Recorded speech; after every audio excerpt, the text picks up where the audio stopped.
Howdy, howdy, everyone. Welcome to this week's show. We are talking about individualism and how it affects teamwork today. So we're excited for that. My name is Doug Cothey. I'm the founder and principal consultant for People Smart Group, as well as the founder for the Organizational Health Collective, which People Smart, we focus on helping organizations build a healthy culture, build healthy teams, and maximize their efficiency and effectiveness out of their people, get better results, get better productivity. And so that's our focus there. The Organizational Health Collective, our focus there is a group of consultants and organizational health practitioners coming together to help improve one another and become the best practitioners we can be, and be able to network within the group to help one another out. And I am here with Dr. Terry Wager. That's me.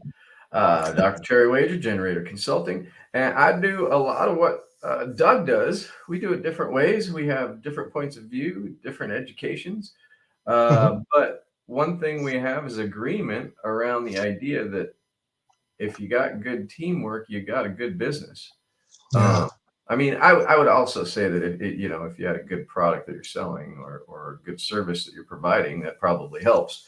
But if you don't have a great team, it doesn't matter how good your product or your service is, your team is going to destroy your sales. Well said. Well said, Terry. And for any of you chiming in for the Organizational Health Collective, or you are someone who works in the organizational health arena, just to let you know, our upcoming monthly event is going to be on September 11th at noon Central, or we could say 1 Eastern and 10 a.m. Pacific. So anyway, just thought I'd give you that heads up.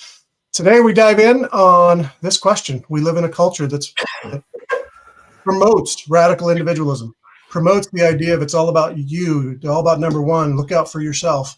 How in the world do we build teams with people who are constantly looking out for themselves? Terry, how does that work? It doesn't very well. Really. We have been taught growing up that there's got to be a winner, and that somebody's got to be better than the rest, and we get taught competition from the very beginning. Who knows the right answer? Right. And so I think that we have been programmed very, very strongly to be the shining star and to be the standout. And I mean, even on teams, they have all-stars. Right. Yeah. Basketball team, they got all-stars. Baseball teams, football, they have all-pro. And so we have the all-stars versus the regular people. And that divide causes a lot of problems when we start thinking about, okay, we want teams, but we also really focus as a society around this idea of individuality. It's tough. It's tough. And so, I mean, thoughts, ideas? That's great. Yeah. I mean, the ongoing struggle of a leader to balance that and to say, hey, who you are as a person matters. And yet, if you're not a part of the greater whole, we're not getting anywhere. Like, how do you, the whole sense of, I got to take care of me, that's destructive. That's not, it tears down at teams, it tears down at organizations when we act that way. It's interesting. I'm live in Houston, but I'm a fan of the Dallas Cowboys, and I'm sitting here watching as they have multiple contract negotiations going. And there's always that tear as a fan in particular of, okay, you want to see the guy get paid, but at the same time, you want to see a great team. And if the guy gets every last dollar, are we going to have enough money to put a good team on the field? There's that question. Yeah. I'm going to go back to where before time started, for the dream team, and when all of the different Magic Johnson and what's that guy, Michael Jordan or something like that, Larry Bird, that team got together. They actually played a college team the very first game they played together, and they crumbled because everybody had to be the all-star. Yep. And it was the coach actually did that on purpose, because he knew that if they if he tried to coach around that individualism and tried to get rid of it without some kind of first instance of, hey, individuals don't win games, he would have been fighting that the whole time. And so he kind of set it up that way, that they go out and do their thing, and everybody was showboating and trying to prove that they were good, and they lost the game. And then he used that as an example of like, hey, look, we are not going to be able to win if we play it like that. We have to play as a team. And when we start working together as a team, we're unstoppable. And that was a really good idea of, or example of what happens when you're a team, or when your team doesn't work together. Another example, just recently, you're a Dallas Cowboy person, so you probably follow a few other teams, at least what's going on with them. But Russell Wilson went from Seattle Seahawks to Denver and did terrible. And he was, from what I know, I don't know this for sure, this is what I've heard, but he was really not a team player, and he wanted his own coach for this and his own coach for that. And I want my meals separate and all this stuff. And I need a red carpet when I'm coming out, and the king cloak. And he really didn't play with the Denver Broncos as a teammate, and they released him. And here's the problem, and just interesting facts just to think about with this idea of individuality versus a team. Denver had to make a choice of whether to keep this guy on his team because they have to pay him $40 million this year.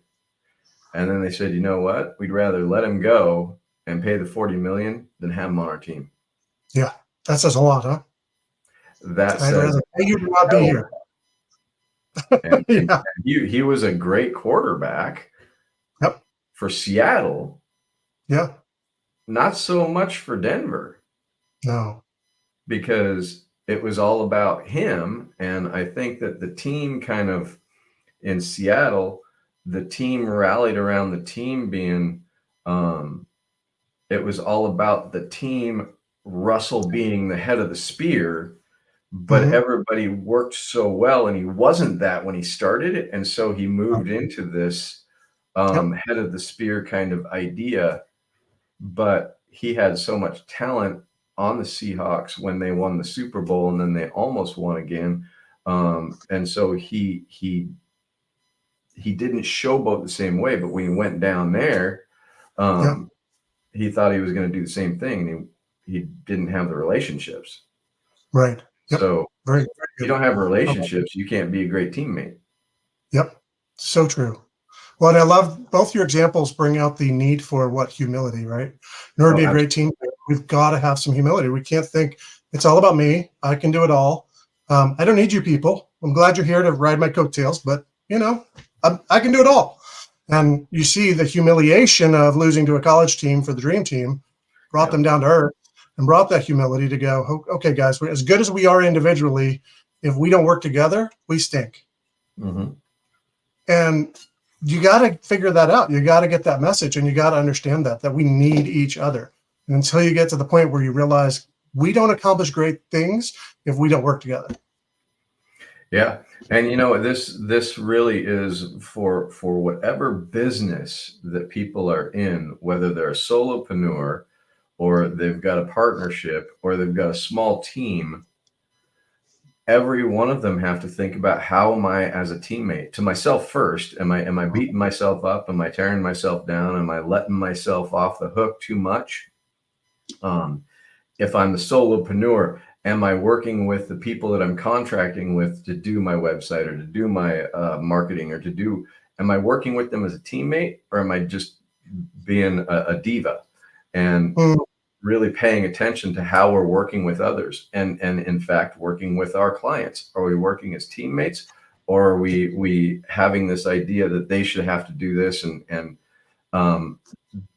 basic assumptions or expectations that aren't being stated because we think we don't need to do that?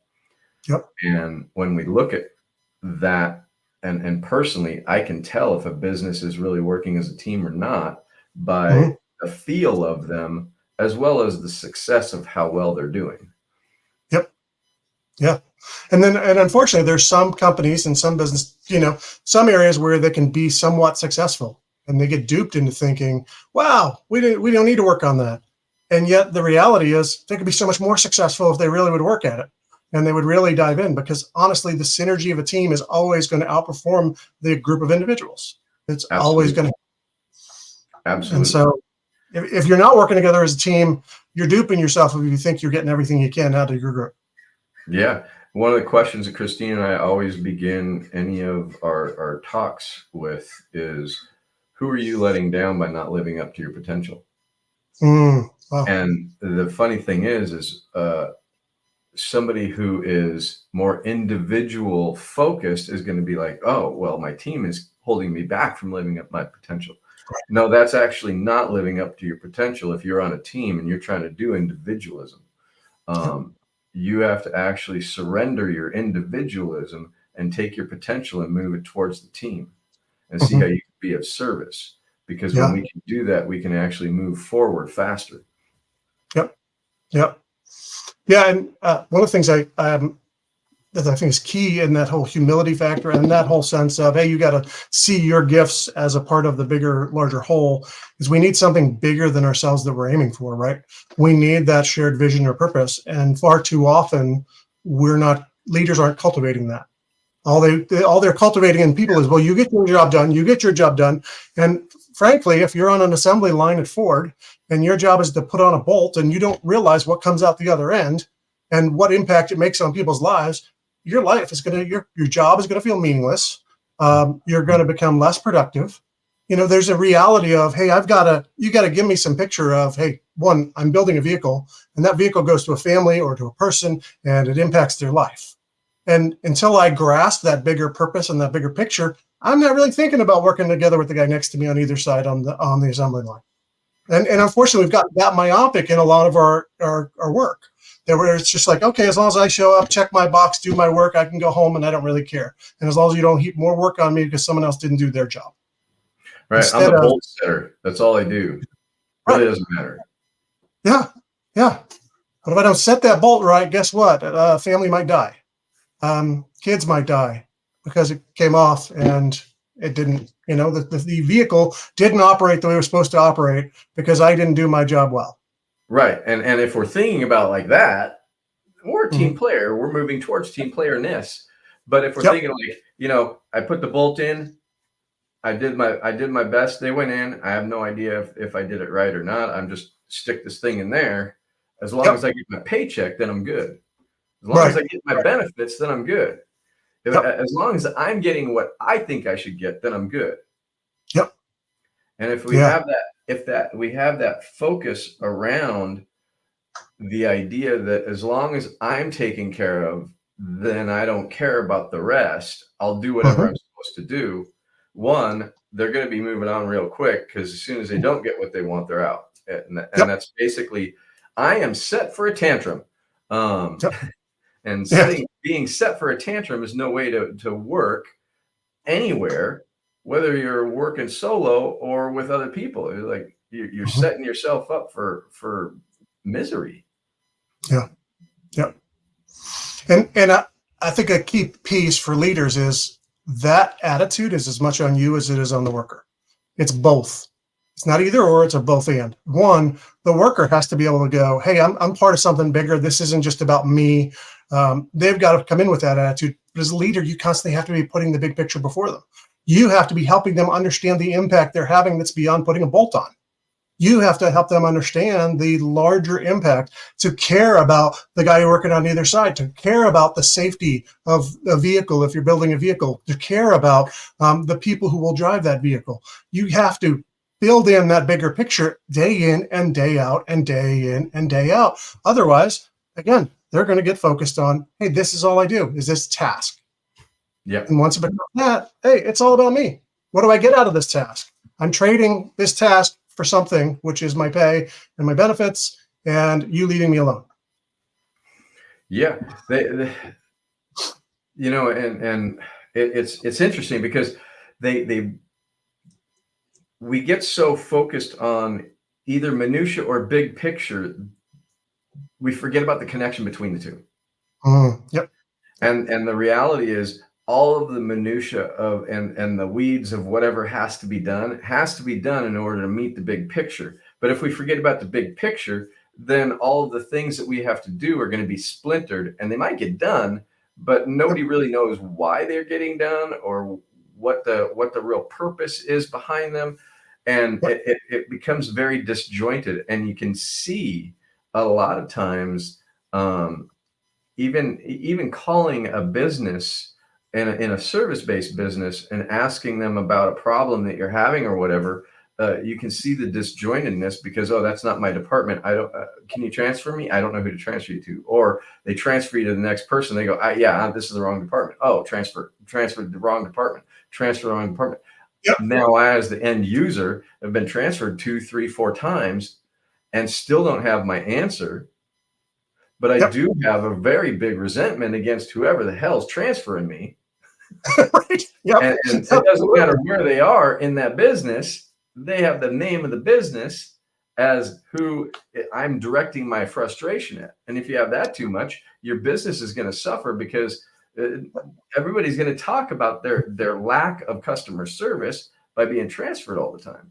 And I mean, I think that's a really good example, just thinking about it, because we don't communicate because we don't think it's important, because that's not my job, which basically means I don't care about my job. I only care about my paycheck, and I'm only caring about what I do to get that money so that I can live my life. And I have, through the individualism, made myself irrelevant to the overall context of the job. Yep. Yeah. And then we wonder why people want to automate. Yeah. Yeah. Yeah. Very true.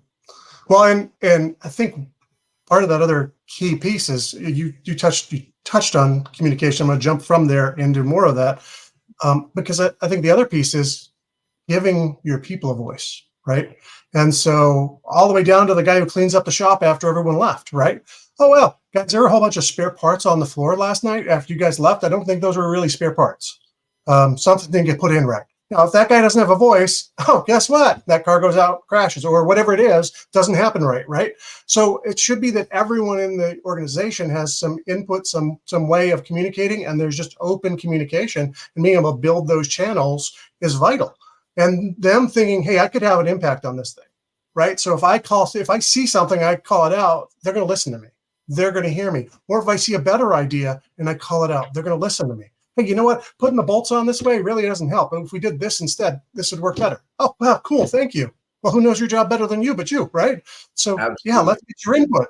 Or better yet, I see a safety issue around me. Well, speak up. Right. I mean, if someone else doesn't see it and you do, that's you're one of our set of eyes. That's awesome. Yeah. And really, back to what you were saying before, is like, that is the leadership's responsibility to set the tone. And it's really setting the context, setting the tone for how we're going to operate in this business. And I also think that it's also the leader's responsibility to make that known at the time of hiring. It's the responsibility to make it known at the time of making the ad for the position. And I think that really too often people are in the weeds when they're thinking about hiring and they're just getting bodies in. And I talk about people hire for coverage instead of culture. And as a result, they end up with lackluster experiences from the people because they didn't think about how to attract the right people. They didn't think about how to screen out the wrong people and then bring in those right people and then motivate them and excite them with what this is all about, purpose or context wise. And so, we got to think about as leaders, we got to think about the very beginnings of what kind of people do I want to have in here, and what do I want them to experience as they walk in and become a part of this. Yeah. And I've been to change the subject a little bit from that, but I've experienced also like a belongingness in churches I've gone to, or other groups I've gone to, or 12-step groups I've gone to, where some of them are very welcoming, and from the very beginning you feel like you're a part of. Yeah. And some of them you walk in and you feel like you're invisible. And then others, you're even marginalized, and people are staring at you weird and like, well, who's that? I don't know. I've never seen that person. And, it's funny because it doesn't matter if it's the church, if it's a 12-step organization, if it's just a new group of people, they all have different feel to them, but it's the same in a job. And what's weird is when we don't set the context as the leadership of whatever group it is, be it a 12-step, a church, an employment opportunity, that person walks in and feels uncomfortable, or is not welcomed in some way, is not enrolled, is not invited, is not made to feel a part of, you're going to have a problem from the very beginning. Yep. And it's over and over and over that I see people make that mistake because they're so busy with what they're doing, they forget about the people that are supposed to be doing it with them. Yeah. Well said. So that onboarding experience is a huge thing on the company side of, hey, am I actually helping you to connect in, feel like a part of the organization, feel like you actually have a voice here, feel like, you are a person, even for that matter, right? Not just a widget, but you're a person. You're not an asset. You're a human being.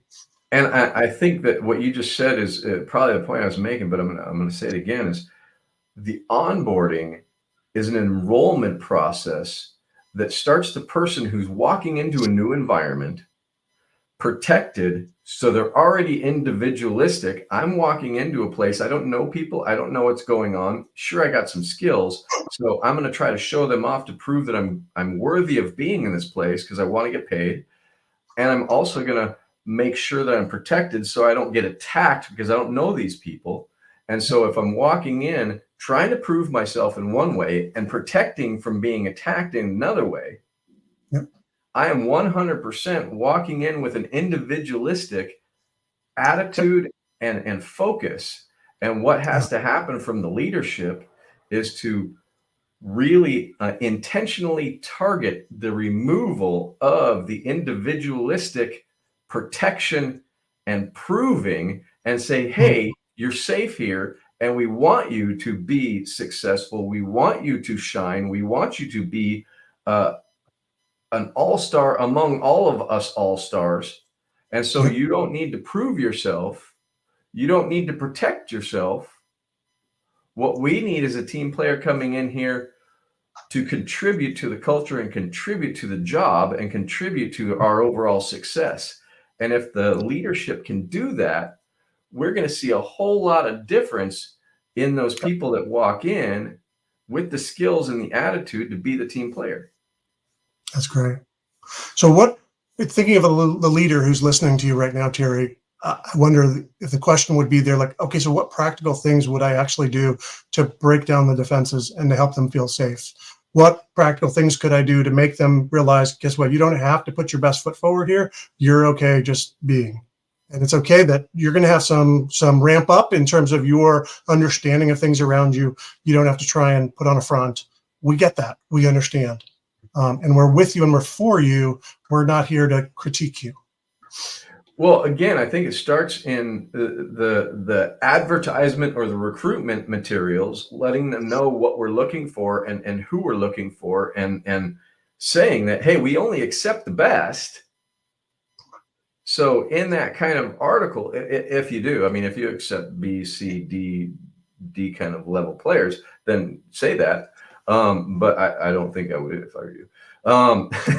But we only accept the best. And so you're going to be joining a team that is high level and if you make the cut, you're high level already. And so that it's letting them know through just the recruitment technique that we're looking for high level and that we believe you're that.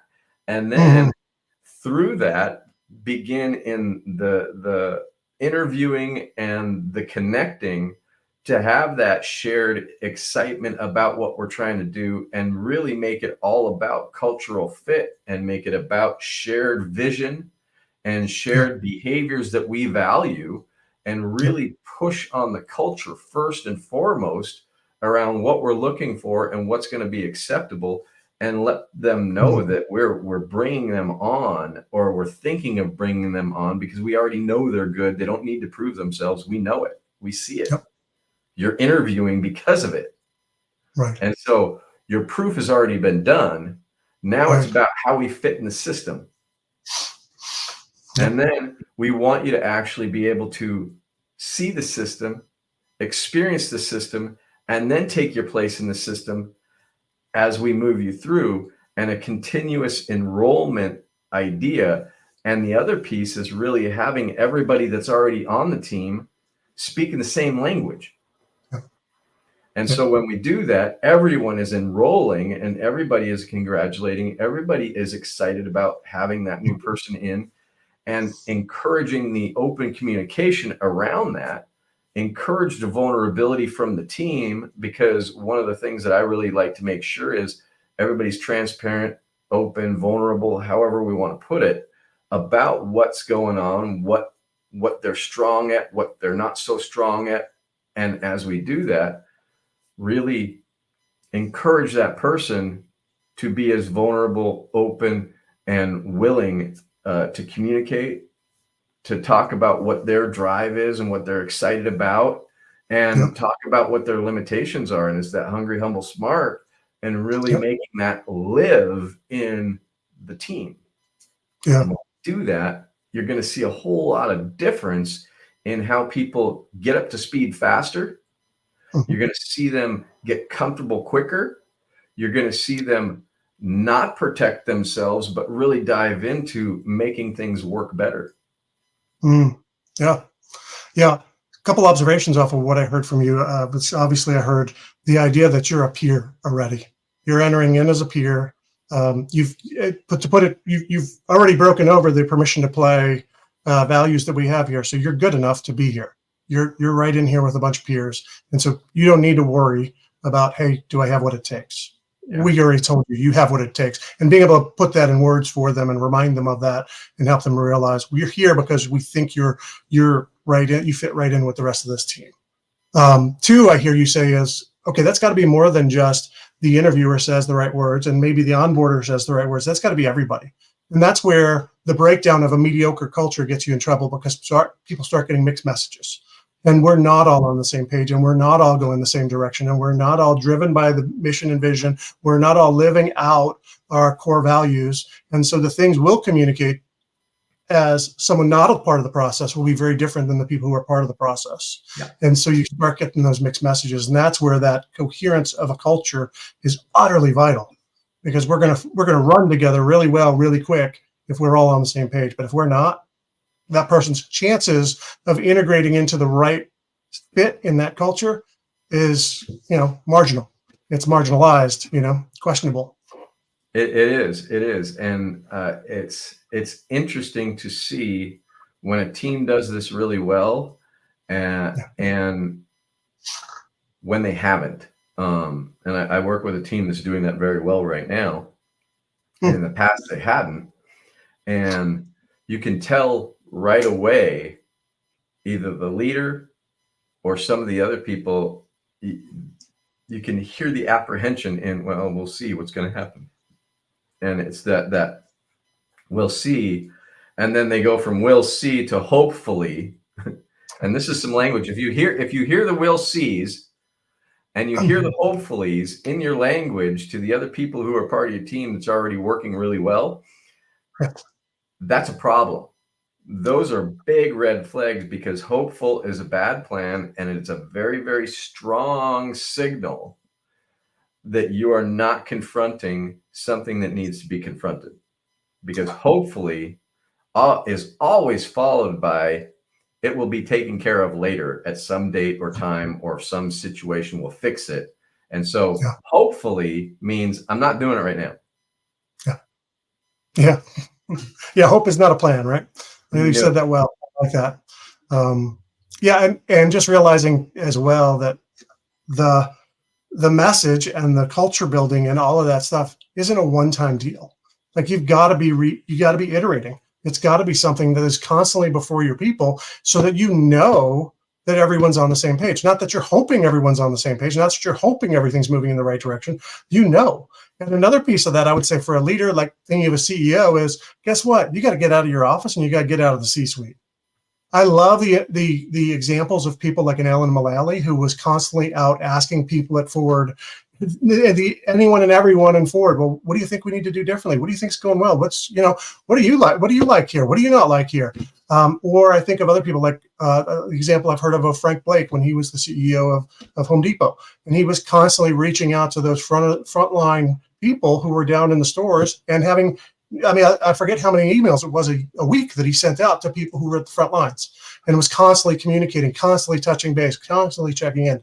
If you are a CEO and all you do is interact with the C-suite, the board members, and that's it, you're in trouble.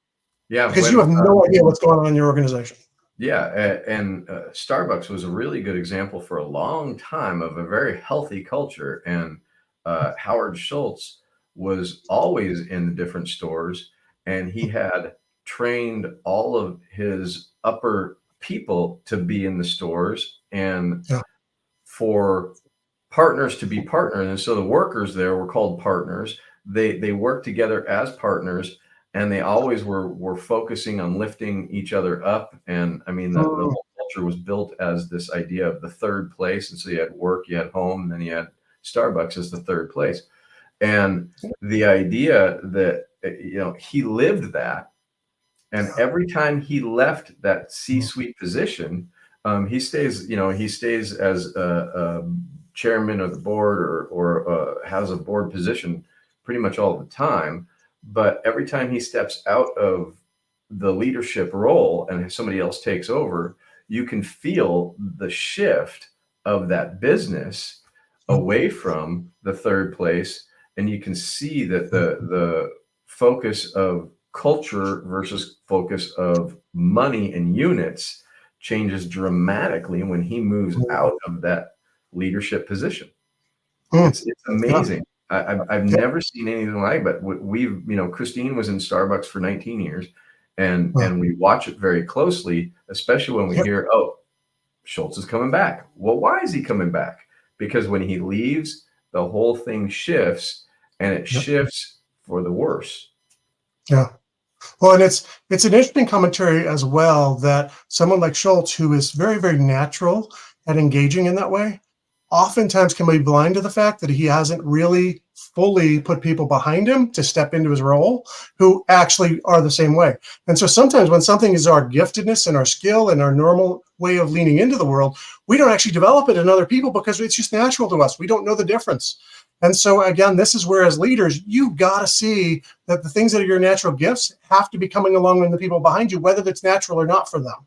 And you've got to be building it in. That's another place where I think there's an advantage of bringing in an outside consultant who is focused in on that culture to be able to see with outside eyes, like, yeah, Howard, you're incredible at this, but guess what? Your entire C-suite here, this is them operating with their weak hand. We need to make sure they are equipped for this before you would ever step out, or this is going to all fall apart. Now, an outsider can see that so much clearer than someone who's sitting in the C-suite with Howard, and it just naturally flows. You saying that blew my mind a little bit, and I actually had the very same conversation with my guys that I work with at Precision Design and Build, because one of their guys, a good friend of mine and has been a client of mine for a number of years, has this magnetic attraction kind of thing with him. And when anybody gets in his sphere, they act the way he kind of acts. And it's, they become jovial. They become very easygoing. They don't let things bother them. But sometimes people who are not even like that turn into that, and then he leaves and they're a totally different person. And so we actually had to examine that with their team when they were doing the hiring. And I suggested that they stop having him in for all of the interviews. And in fact, he can do the first one, but then after that, have them do interviews without him to see what kind of difference we get in the people.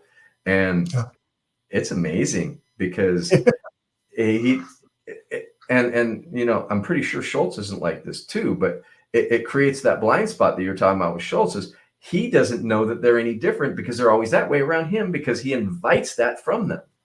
And it's that, and I believe it's that galvanizing kind of way for people that they just start to become that way automatically around a real strong galvanizer. And so the galvanizer doesn't necessarily see that they're not going with it because they go with it around them. Yep. They just don't after the person leaves. Right. Right. Yeah. You're out of here. I have nothing pulling me in that direction anymore. Now I'm back to where I'm naturally.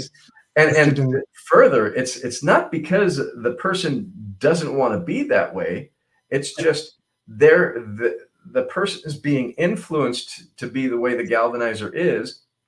And then they're influenced to slide back to their normal way of living. And it's out of their consciousness too. They're not aware of it happening either. They just, for some reason, I just want to do what you're telling me to when you're telling me, or when you're making the suggestion. It just sounds like a much easier thing to do. But if you're not around, then it doesn't even occur to me. Right. Yeah. Well, it's interesting because I think maybe a way to explain it is the galvanizer brings that much energy. The energy to live that way is kind of infused by the galvanizer. And so once you take them out, the energy's gone.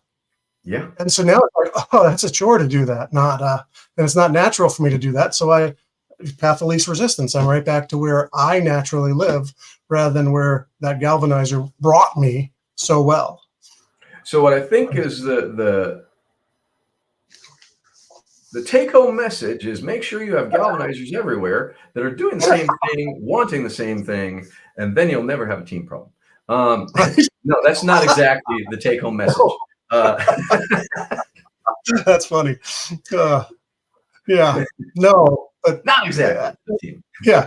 Again, I mean, I think the things we've hit so far, like in order to deal with the individualism, you've got to have people sensing they're committed to something bigger than themselves. And two, you've got to have a culture around it that is really well built and reinforces that people love working together with one another. They feel comfortable with one another. They can be honest with one another about strengths, weaknesses, failure, success. They can really engage at a helpful level from every level of the organization. And the leader, and I think this is what we were just hitting, is that leader needs to be so invested that they're with the people enough. Because here's the honest to goodness truth is, if as a leader you're not vulnerable, if you as a leader you don't share those things with people, no one else is gonna.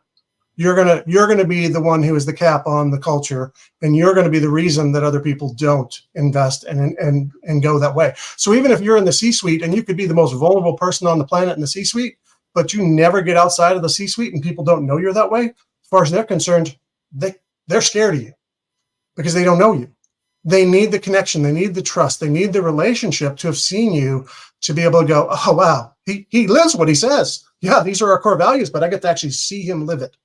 And now I believe it. And now I can live it because I feel that safety, the defenses have come down. The worry about proving myself has come down because I'm comfortable, even in the CEO's presence, that he lives that way. Yeah, and the CEO is going to be the principal of the school. You got to go to the principal's office. I think that really thinking about, and just came to mind when you were talking, that if there is somebody that's acting individualistic and looking at their own individual goals, one of the they snuck in, they got in somehow, and then now all of a sudden they're working on their individual goals, and they're either climbing the corporate ladder or they're trying to get the spotlight or whatever they're doing. Really, for the leadership to address that, I think what they need to do is they need to step back and really dig in, and not from a scolding point of view, but from a coaching point of view, really understand what the individual's overall goals are, and then help them to understand how their goals individualistically are going to be met by going for the goals of the overall group. And when a leader is good at that and is able to help them to see that, hey, your individual goal, we celebrate that, we want you to have it, but we also want to help you understand that that's going to be met by meeting this first. And that service-oriented group goal is going to take care of the individualistic. Then we can actually help that person to see how they fit much better, even if their goals didn't seem to align in the beginning. Well said. I love it. Yeah, getting that alignment, getting those people to see and realize, hey, what I'm striving for is for the collective, even in my individual goals. They fit that, they match that, they run in that direction. And if they don't, then it's a great opportunity as a leader to say, you know what, you probably should find somewhere that fits that. Because if we're not it, let's get you where it would be better for you, because you're going to be happier, you're going to have more joy, you're going to be more fulfilled, and you're going to fit better. And it'll be an enjoyable culture, where this one's going to be miserable for you if you're constantly pulling against where we're going. And going back to the Al-Mulally idea, or one of the things that he talked about is, you love them up or you love them out. And the idea is, we love you, we care about you, we want to see success for you, and this is the way we're going to do it here. And if this isn't working for you, then you're probably going to be much better off somewhere else. But we still love you as you go on to your next adventure, where it might be suited better for you. Yeah, absolutely. And so much within business, we're so busy putting on a front that we can't see someone in that way and go, hey, I want to care for you and help you. And the person is so busy trying to fit in that they're not able to see, hey, you know what, I don't really fit here. And that's okay. And so building that trust, building that ability to have that vulnerability to go, yeah, I see where you guys are going, and I'm not there. I think I need to find a better fit. And vice versa. Leaders being able to say that with kindness and love, not, hey, you're screwing everything up around here, you jerk. But no, hey, you know what? I see where you're headed, and I see where we're headed, and they don't seem to be a great match. So how do we get you where it is a great match?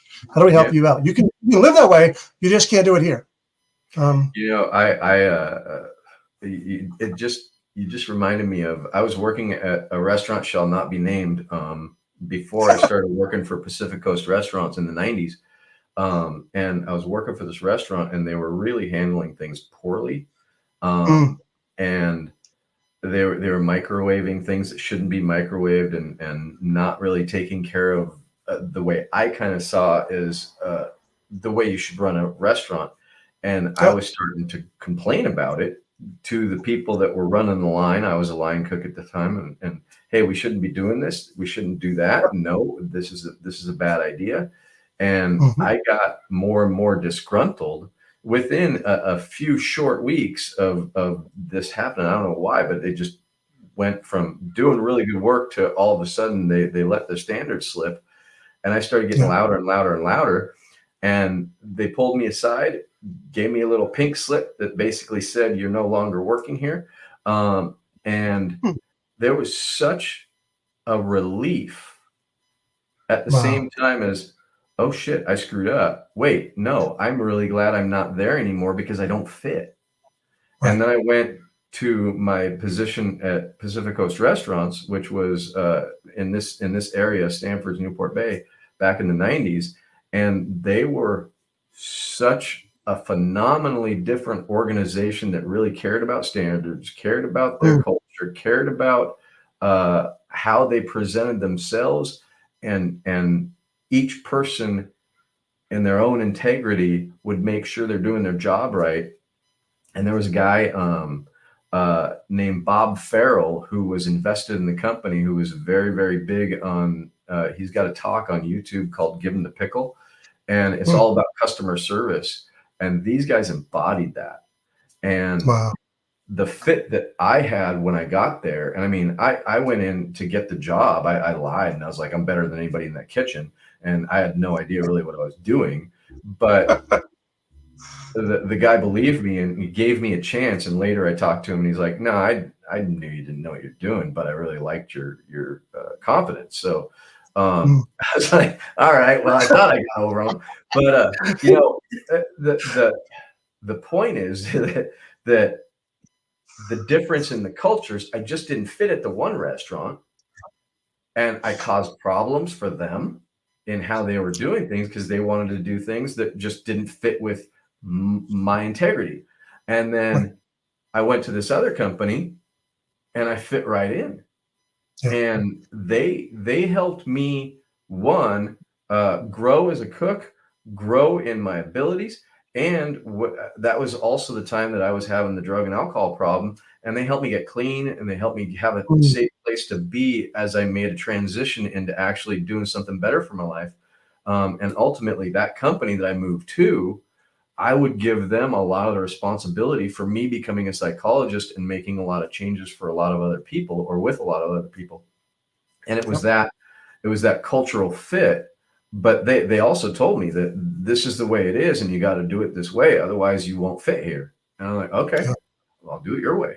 As long as we're not microwaving steak. Right. Oh, man. Yeah. So, what a great story. What a great example of how two different places in the same industry can be so very different. And one you fit and one you don't.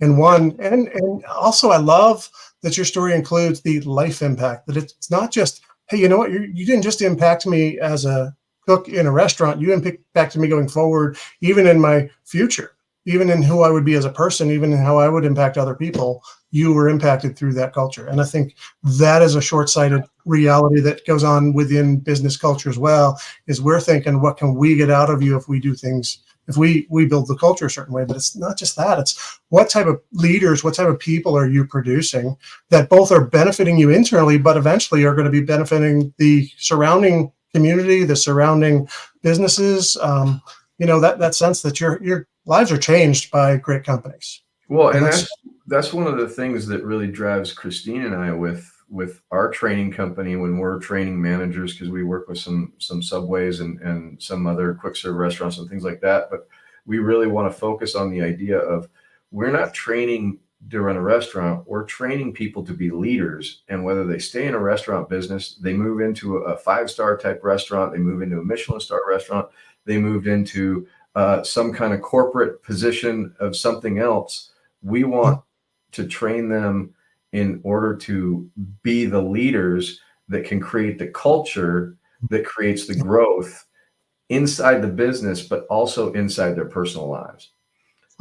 That's what we really focus on. So it doesn't matter what kind of business you're in, the people business is about helping them to live up their potential.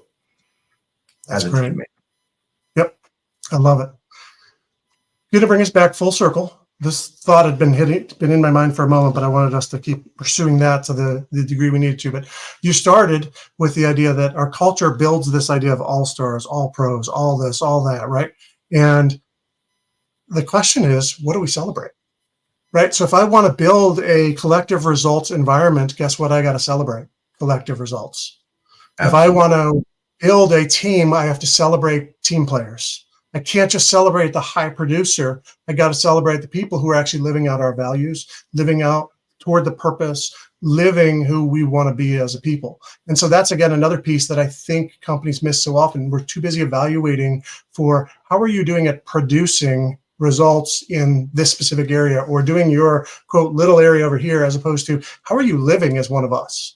How are you living out the values, living out the purpose, pushing toward that? How are you helping others around you and being a really productive team member, not just a productive individual? And so I think we've got to celebrate those things as well as a key piece of how do we actually get past this individualism. It's if all I celebrate is individuals, then all I'm going to get is individuals. If I want to have a team, I got to celebrate team. I got to celebrate us accomplishing, and it's got to be a we goal and a we accomplishment. I've got to hang out there. It's got to be again and again and again and again. Yeah, I love that, and I'm thinking about the idea of like a sales team, like at a car dealership or something, where they have the leaderboard, or an insurance brokerage where they have the leaderboard, and then Joey is ahead and continuing to climb up the board. Well, that's great for him, but it doesn't do anything for the bottom of the board. And then the classic way that those places do it is the bottom 20% get let go, and then they bring new blood in to try to make them better. Well, when Joey falls and has a bad time, pretty soon he's going to be cut too. And they just keep cutting people instead of going, okay, what was it that Joey was doing that was making success, and how can the rest of the team employ those different things? And that's one of the things when I'm working with a sales team, I do not care who the leader is. I care what the leader's doing and how they can actually share their experience. And so I've several times I've had sales labs where I bring the team in and I'll talk to them about what they're doing different that's working, and then see what we can do to reproduce it across the team, and have that person not be rewarded by getting something, but be rewarded by getting more of the tutor role to help everybody else, and celebrate them by, hey, they're doing really well. We want to celebrate that by understanding what you're doing so that we can create that effect across the team. And now your reward is to be of service to the rest of the team to get us all moving that way. And it's a very different way of doing it when we do that, because it starts to create a synergy of everybody being able to accomplish. And if somebody's too hungry, going back to hungry, humble, smart, if they're too hungry, they're not going to want to buy into that. And then be like, no, they can figure it out themselves. I did. Which most likely they didn't. They just had somebody else show them, but they forgot about that part. And so really understanding how we can actually make the team better with what's working. And it makes everything much more fun as well when we can do that. Yeah, you made spark in my mind a story of my brother in his career. Worked for a while as an HVC installer and service person, and it was interesting, that whole board of the leaderboard of who's selling the most stuff. And if you were in the bottom third, man, all you got was shame, and the rest of the team looking at you like, well, you suck, you're horrible, you're this, you're that. That's a terrible motivator. That's not going to get me going. You're not helping me as a team player to become better. You're actually just beating me down into oblivion. And, it's just that whole mentality is just so destructive. And I watched it happen for him. He was just like, I hate this job. This is the worst job I've ever had. And honestly, the things I heard from him about how the company operated makes me now, many years later, as someone who won't do business with that company because I know how they operate. And so they've also hurt themselves on a customer basis of anyone that heard from an insider, well, this is how they operate. No, I'm not doing business with you. I don't want you coming in my house. And, you've got all these people that are motivated not to just serve me, but to actually have to sell more, which means, guess what? You're encouraging them being a bunch of liars to tell me a bunch of stuff I don't need. I don't really want that. So stay out of my house. And it's not the technician's fault. They're set up to have to push that stuff. And I've had the experience of people doing that. And I don't remember if it was on this, we talked about it. It might've been that I had the guy come in to do a service on my thing, but he wouldn't actually undo 2 bolts to vacuum out a thing. They were going to charge me to do that. I did it myself. It took me 10 minutes. And it's like, okay, so they don't get my business anymore. And it's that mentality of, and honestly, I think a lot of these people need to actually go listen to that Bob Farrell talk called "Give 'Em the Pickle," because when we start thinking about service in a little bit different way, and how we can actually be of service and give the small things, we're going to get customers for life, and people miss that a lot. Oh, absolutely. Well said. Yep, I love it. Well, we should wrap up here. We're coming up on the hour. So we're thrilled to be able to talk to you guys about this. Any final thoughts, Terry? I'm going to throw it to you first. I think really it's about when we're wanting to make sure that the team is working together, we got to model that collaborative behavior. And it starts at the very beginning when we're putting the idea of what we want a team to look like, it's got to start in a recruitment. And then it's got to follow through every stage. We've got to enroll and invite and reward based on the team working together. That's great. I love that. Yeah, I think my final thought that is just kind of resonating with me, and you shared about it, I've talked about it a little bit, is the idea that in order to get people out of that individualistic mentality, we have to help them understand how their individuality contributes to the group. We've got to help them see that I'm a part of this. And it's not a dismissing of you as an individual. It's not a diminishing of you as an individual. It's actually wanting the best out of you, along with the best out of everybody else, to produce something. And again, have that larger purpose that together we can accomplish great things because of your strengths as an individual, because of everyone else's strengths as an individual, and just building on the individuality, not toward individualism, but toward collectivism. And how do we accomplish greater things? And so that's my last little bit, and we're grateful for all of you joining us. Yeah, and we would love to see you back here in a week. We are here every Monday at 1:30, and love getting to discuss these things. We'd love to have you giving input, and as you see these recorded, we would love your input on the different platforms that we put them out there on as well. We love getting to interact with people. We love getting to help people. And so if we could be a help to you in your organization, your business, your company, reach out to us. We would love to do just that. So y'all have a great week, and we will see you